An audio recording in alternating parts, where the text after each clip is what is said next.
E aí, pessoal, estamos de volta. Temos aí um time para poder tomar aquela água, né? Essa é a parte 2 da nossa aula. Na primeira parte, nós vimos um pouco sobre o conceito de poluição, vimos sobre alterações bióticas, que são aquelas que envolvem diretamente seres vivos, como introdução de espécies exóticas, extinção de espécies. E também vimos as alterações abióticas relacionadas à poluição do ar, como aumento do efeito estufa, danificação na camada de ozônio, chuva ácida, inversão térmica, são exemplos aí de poluição do ar, ou consequências da poluição do ar. Nessa parte 2, vamos iniciar com poluição da água, continuando em alterações abióticas, começando com poluição da água. No conceito de poluição, eu falei para vocês que poluente ele não tem necessariamente que ser contaminante, ou não tem necessariamente que ser sujo. E aqui se aplica bem um caso desse, que é a poluição térmica. A poluição térmica da água, ela lida diretamente com água em temperaturas elevadas. Por exemplo, a gente tem ali uma usina nuclear, na imagem abaixo aqui. A usina nuclear ela trabalha com enriquecimento de substâncias, como urânio, por exemplo, e ali há reatores que se superaquecem devido a essas reações que acontecem nesses elementos químicos. Esses reatores, devido ao superaquecimento, devem ser mergulhados em água e essa água ela acaba aquecendo e tendo que ser substituída eventualmente. Aquela água, por exemplo, aquecida, ao ser lançada fora, ao ser jogada num lago, num rio, no mar, ela pode ser considerada um tipo de poluente. Mesmo que ela não esteja suja, ou mesmo que ela não esteja contaminada, o simples fato dela ser uma água aquecida, eu posso chamar isso de poluente. Por quê? Ela tem a capacidade de alterar o ambiente, provocando efeitos nocivos. Por exemplo, altera a oxigenação da água. O oxigênio dissolvido na água, ele está preso às moléculas de água por uma ligação fraca.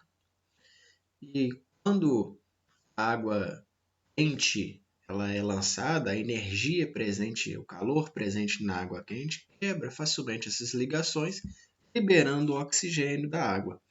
Então, a água ela perde a oxigenação, levando à morte de seres aquáticos.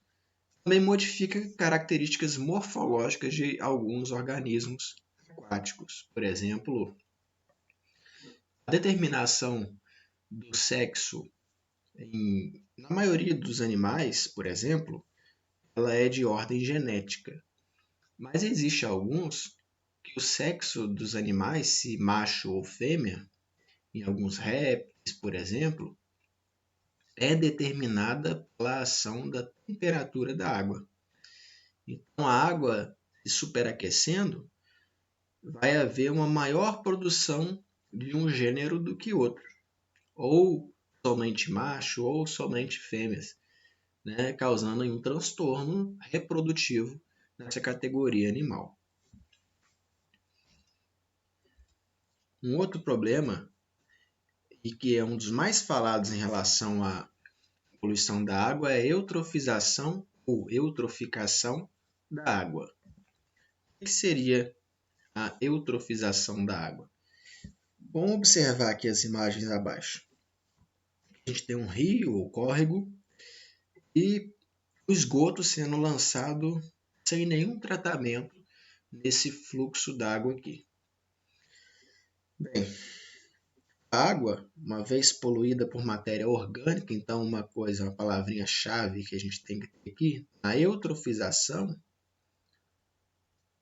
tá? O tipo de poluente presente é a matéria orgânica. Okay? A matéria orgânica pode ser descrita aí como esgoto, né? É a forma mais comum. Então, matéria orgânica, por exemplo, no caso, o esgoto nas grandes cidades, ou simplesmente resíduos animais.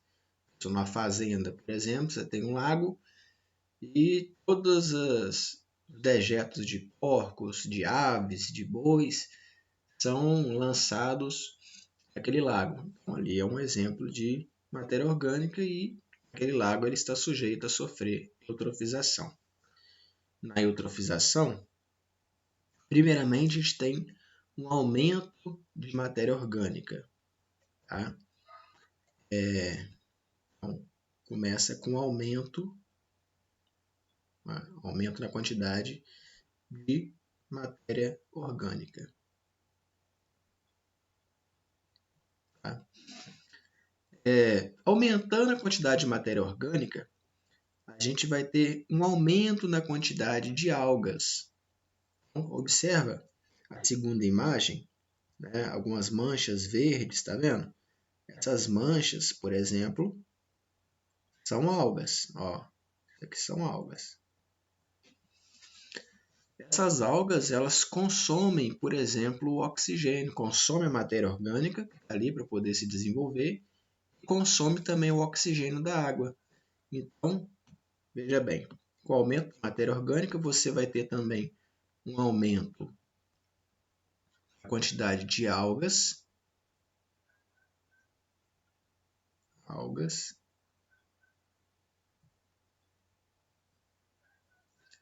que vão consumir principalmente essa matéria orgânica. Elas são seres fotossintetizantes, produzem oxigênio, né? Consomem, mas produzem também, ok? Só que ao mesmo tempo que elas se proliferam muito rápido, elas vão morrer muito rápido. O ciclo de vida dessas algas é muito curto. Então, morrendo as algas, vão estar lá, vão proliferar, vão morrer. À medida que vão morrendo essas algas, não sei por que está dando isso. Bem, morreu as algas, diminuiu. Agora você tem ainda matéria orgânica, porque o esgoto está em constante despejo, e algas também que vão morrendo.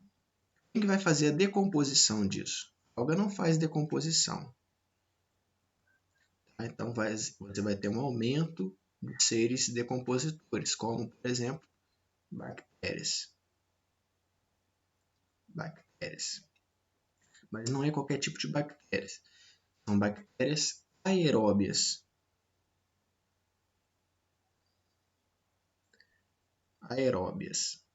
Ou aeróbicas, faz. São bactérias aeróbias ou seres aeróbios, são aqueles que usam o oxigênio disponível para poder realizar a decomposição ou a respiração celular. Nesse caso, essas bactérias vão decompor parte dessa matéria orgânica usando o oxigênio que tem na água. Fazendo isso, o oxigênio ou a taxa de oxigênio vai começar a diminuir. Aqui você vai ter uma diminuição na taxa de O2. Ok. Diminuição na taxa de O2. Diminuindo a taxa de O2, o que vai começar a acontecer? Todos os seres aquáticos vão começar a diminuir. Vão começar a morrer na falta de oxigênio. Os seres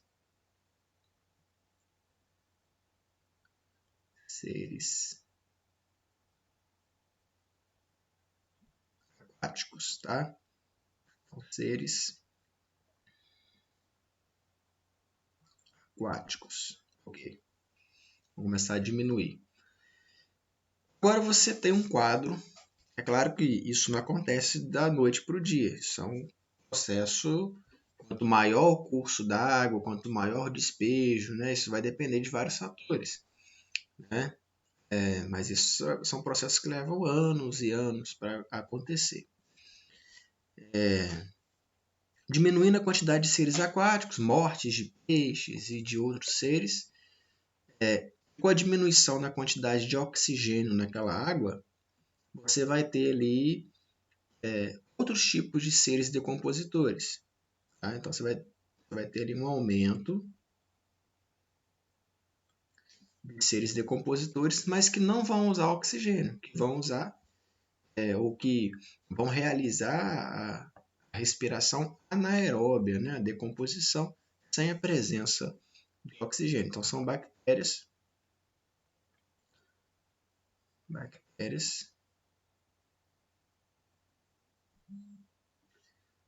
anaeróbias.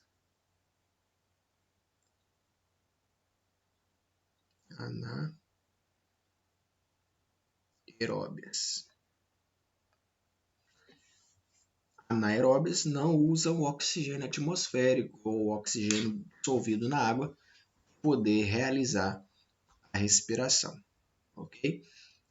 Só uma observação para você, aluno, tanto do ensino fundamental quanto aluno de ensino médio, né, que está assistindo essa aula aí. Quando eu falo oxigênio, né, igual lá na poluição térmica, que o oxigênio dissolvido na água é liberado. Quando eu falo que o oxigênio da água na eutrofização que vai ser consumido, presta atenção. A fórmula da água é essa daqui, ó. H2O, né? Tá cansado de saber. Quando eu falo oxigênio, não estou me referindo a esse oxigênio da água, não. Tá? A água poluída, a água quente, a água com esgoto vai continuar sendo H2O. Quando eu falo de alteração na quantidade de oxigênio, não é desse oxigênio aqui. É do oxigênio que a gente respira. Que é qual? O O2. É esse oxigênio aqui, ó, tá? O O2. Então, isso é importante porque, de repente, né, o aluno acha que é o oxigênio do H2O. Aí agora só vai ficar H2, né? O O foi embora. Não é isso, não. Então, água quente, água poluída, ou qualquer tipo de água, a fórmula é H2O. Se vai perder o oxigênio, pela ação térmica ou pela ação do uso, né, na decomposição, é o O2, é o oxigênio respirável, né, o mesmo que a gente usa aqui na atmosfera, tá? Aqui no ar. Voltando aqui, aumentando a quantidade de bactérias anaeróbias que não vão, né, usar oxigênio porque não tem, porque está muito diminuída a quantidade, né? Essas bactérias elas vão liberando ali, né, toxinas, elas vão liberando ali gás metano, né, na água, vai dando aquele cheiro de barro podre, né? Também características à base de, ou substâncias à base de enxofre, e que vai dando o cheiro característico desse tipo de decomposição. Para chegar nesse último estágio, a ação das bactérias anaeróbias, a eutrofização da água já está no estágio final, ou seja, é um processo final ali do processo de eutrofização, dificilmente vai ser revertido a situação. Okay? Como eu disse, depende do tamanho, do curso d'água, da quantidade de poluentes, do tempo, se a água é uma água corrente ou não. Okay? Próximo. Maré negra. O nome já dá uma dica, né? A maré negra ela acontece em consequência do derramamento de petróleo na água. Então, a palavrinha-chave aqui para você lembrar, tá? Por que maré negra? Você vai lembrar de, ó,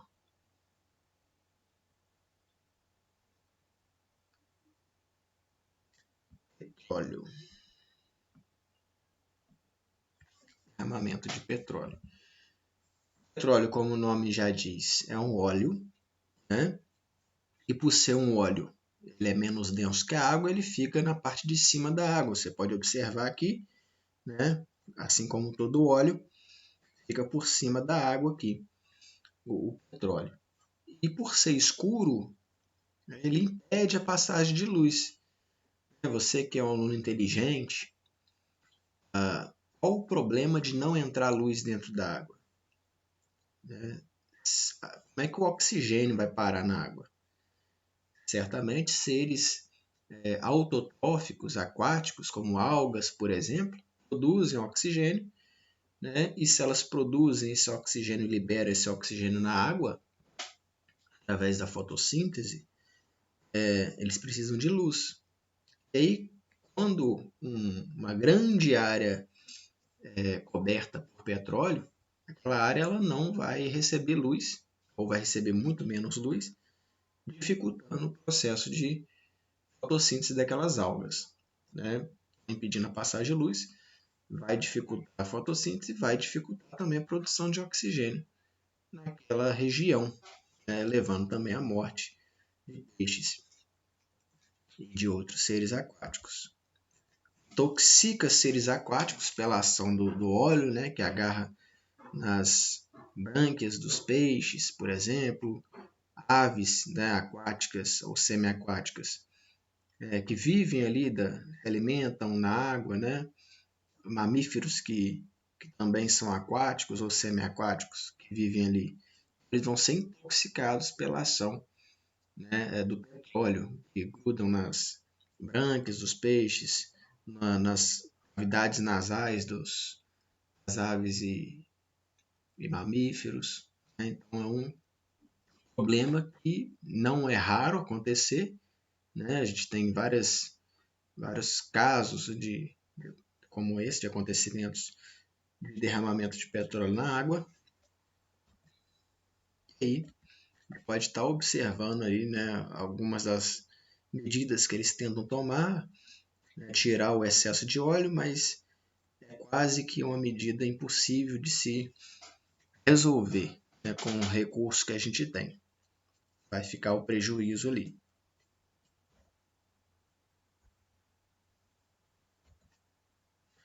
Uma observação acerca, ainda falando de água, né, outros probleminhas relacionados à água, como por exemplo, algumas doenças.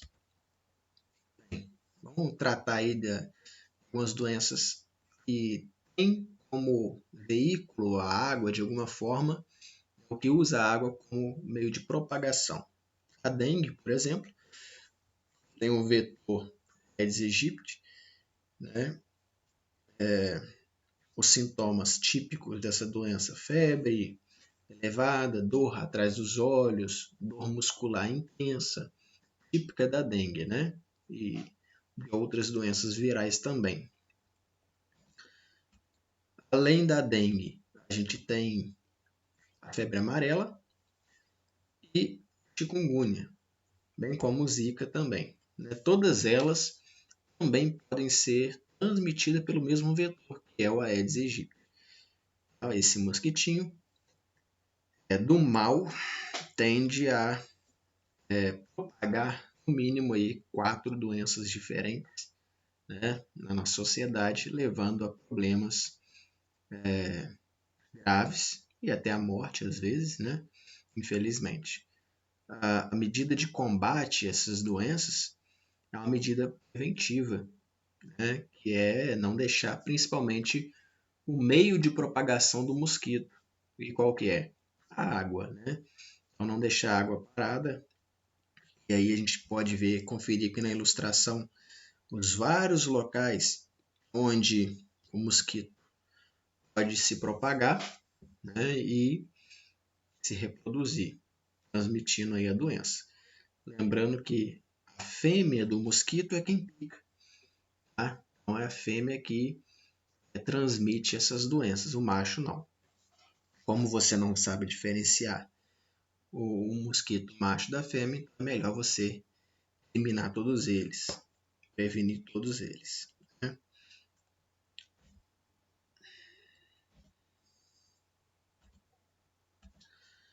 Outros probleminhas aí, a gente tem também a leptospirose.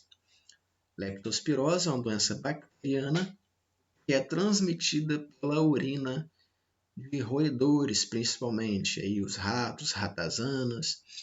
Bem, esses animais eles vivem normalmente em bueiros, né? E aí o grande problema, na maior parte das vezes, é transmitido em água de enchente. Por quê? A água de enchente é aquela que voltou dos bueiros, né? Não foi drenada para os rios. E aí, quando você anda nessas águas, imagina, olha, observa a foto aqui, né? Essas duas mulheres andando aqui em água de enchente, água suja, uma água, né, que passou ali pelo esgoto, né? Então, se o rato vive ali, se ele faz xixi ali naquele esgoto, né? E essa água está contaminada, a pessoa tem ali alguma ferida na pele, né? Ou essa água entra pela mucosa, né? A boca, nariz, olho, então a pessoa pode ser contaminada.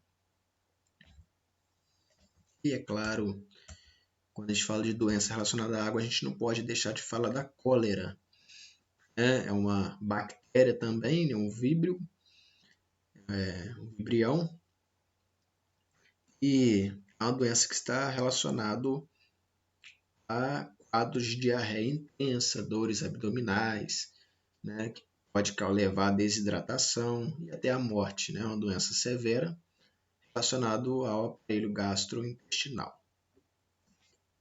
E se pega através de água e alimentos contaminados. Bem, essa segunda parte a gente encerra aqui, que é a parte de poluição das águas. Na terceira parte que a gente vai ver no próximo vídeo, a gente vai abordar um pouquinho sobre poluição do solo e resíduos sólidos. Ok? Então, continue com a gente. Vamos lá para a terceira parte, onde a gente vai estar falando um pouco sobre lixo e poluição do solo. Até mais.